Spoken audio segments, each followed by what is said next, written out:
Hello दोस्तों, अगर आपको कहानी पसंद आए तो हमारे चैनल को सब्सक्राइब और वीडियो को लाइक करना मत भूलिएगा। मूलिया हरी हरी घास का गट्ठा लेकर लौटी तो उसका गेहुआ रंग कुछ सुर्ख हो गया था और बड़ी बड़ी मखमूर आंखें कुछ सहमी हुई थी। महावीर ने पूछा, क्या है मूलिया, आज कैसा जी है? मूलिया ने कुछ जवाब न दिया। उसकी आंखें डबडबा गईं और मुंह फेर लिया। महावीर ने करीब आकर पूछा, क्या हुआ है, बताती क्यों नहीं? किसी ने कुछ कहा है? अम्मा ने डांटा है। क्यों इतनी उदास हो? मूलिया ने सिसक कर कहा, कुछ नहीं। हुआ क्या है, अच्छी तो हूँ। महावीर ने मूलिया को सर से पांव तक देखकर पूछा, चुपचाप रोती रहेगी, बताएगी नहीं? मूलिया ने सरजनिस के अंदाज से कहा, कोई बात भी हो, क्या बता दूं? मूलिया इस खारजार में गुल ए शर्द बर्ग थी। गेहुआ रंग था, गुंचे का सा मुंह, बैजवी चेहरा, थोड़ी खिंची हुई रुखसारों पर दिल आवेज सुर्खी, बड़ी बड़ी नुकीली पलकें, आंखों में एक अजीब इल्तिजा, एक दिल फरेब मासूमियत, साथ ही एक अजीब कशिश। मालूम नहीं चमारों के इस घर में ये अप्सरा कहाँ से आ गई थी। क्या उसका नाजुक फूल सा जिस्म इस काबिल था कि वो सर पर घास की टोकरी रखकर बेचने जाती?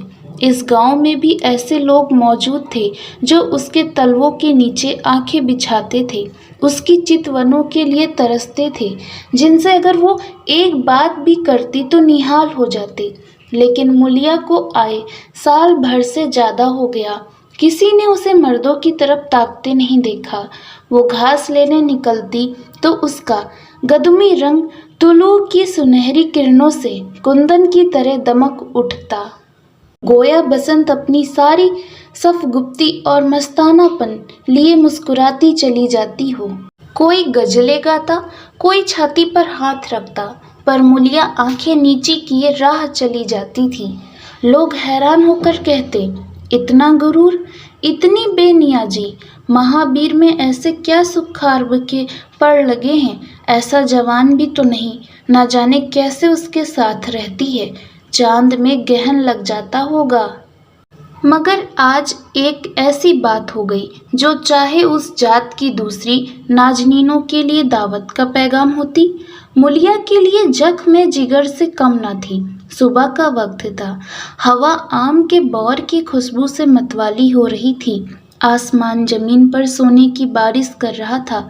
मूलिया सर पर टोकरी रखे घास छीलने जा रही थी कि तभी नौजवान चैन सिंह सामने से आता दिखाई दिया। मूलिया ने चाहा कि कतरा कर निकल जाए, मगर चैन सिंह ने उसका हाथ पकड़ लिया और बोला, मूलिया, क्या तुझे मुझ पर जरा रहम नहीं आता? मूलिया का वो फूल सा चेहरा शोले की तरह दहक उठा। वो जरा भी नहीं डरी, जरा भी नहीं झिझकी, झव्वा जमीन पर गिरा दिया और बोली, मुझे छोड़ दो, नहीं तो मैं चहकती हूँ।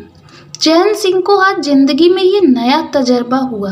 नीची जातों में हुस्न का इसके सिवा और काम ही क्या है कि वो ऊंची जात वालों का खिलौना बने।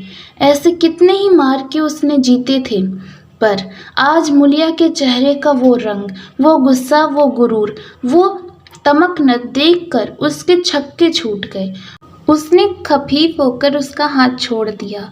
मूलिया तेजी से आगे बढ़ गई। चोट की गर्मी में दर्द का एहसास नहीं होता, जख्म ठंडा हो जाता है तो टीस होने लगती है। मूलिया जब कुछ दूर निकल गई तो गुस्सा और खौफ और अपनी बेकसी के एहसास से उसकी आंखों में आंसू भर आए। उसने कुछ देर तक जब्त किया, फिर सिसक सिसक कर रोने लगी। अगर वो इतनी गरीब ना होती तो किसी की मजाल थी कि इस तरह उसकी आबरू लूट लेता। वो रोती जा रही थी और घास छीलती जाती है। महावीर का गुस्सा वो जानती थी, मगर उससे कह दे तो वो इस ठाकुर के खून का प्यासा हो जाएगा, फिर ना जाने क्या हो। इस ख्याल से उसके रोंगटे खड़े हो गए। इसीलिए उसने महावीर के सवालों का कोई जवाब ना दिया था।